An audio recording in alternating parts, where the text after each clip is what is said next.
grade 8, welcome back to our study of Pythagoras. Today we're just going to look at some special cases with triangles, although the actual Pythagoras work remains the same as anything we've done before. And I'd like to begin right here with this triangle, and I'd like you to think for a moment as you look at it of any characteristics of that triangle that strike you. So some of you may have noticed we have two sides that are the same length, and down here two angles the same length. And perhaps you remembered that that then is an isosceles triangle. Excellent.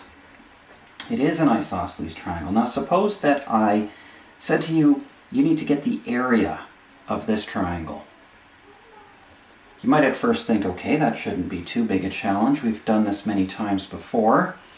And you might start by saying, okay, the area of a triangle is its base times its height divided by 2.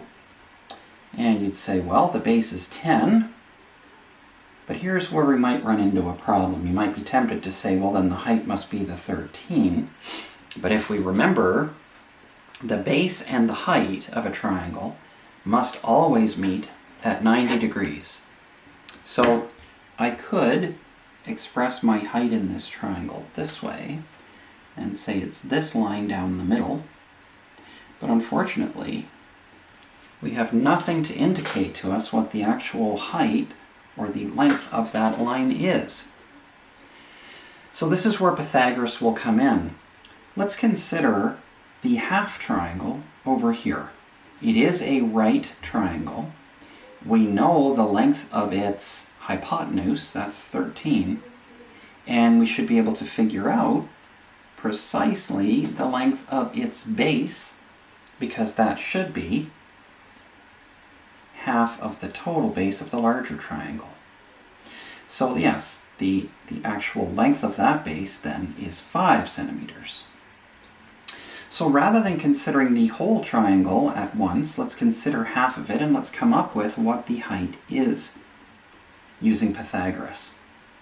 So we go back to what we already know, which is that a squared plus b squared always equals c squared.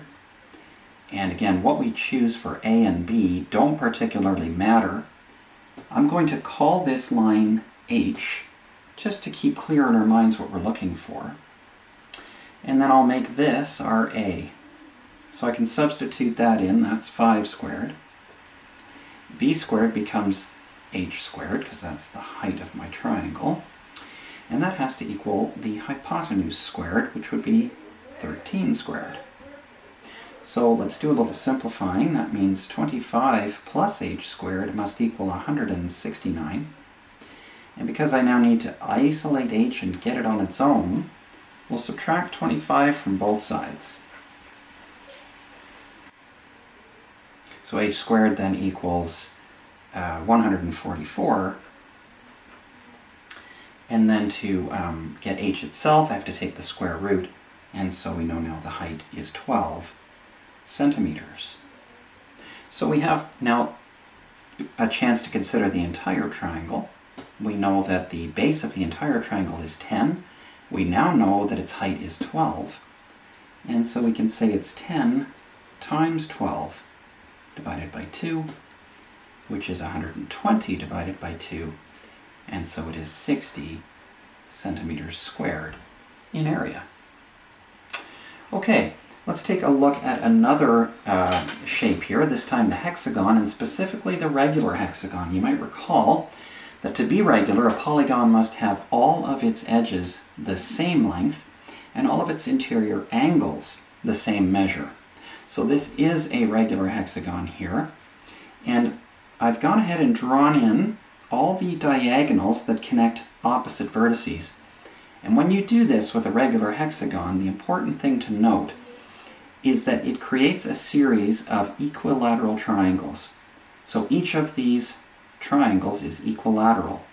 And let's say, for instance, that the side length of the hexagon was 8 centimeters. Well, then each side of these triangles is also 8 centimeters.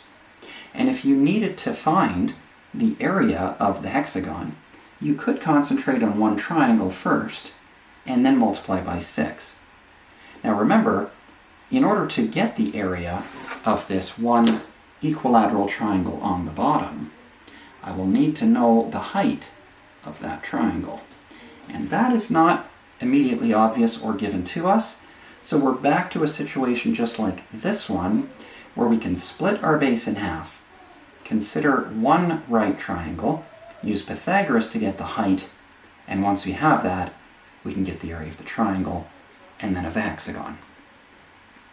I hope that has been helpful in terms of your exercises today. Check back in classroom for your assignment, and hope it goes well for you. Bye.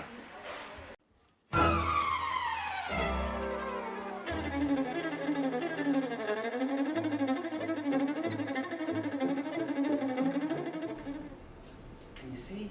It's just that easy.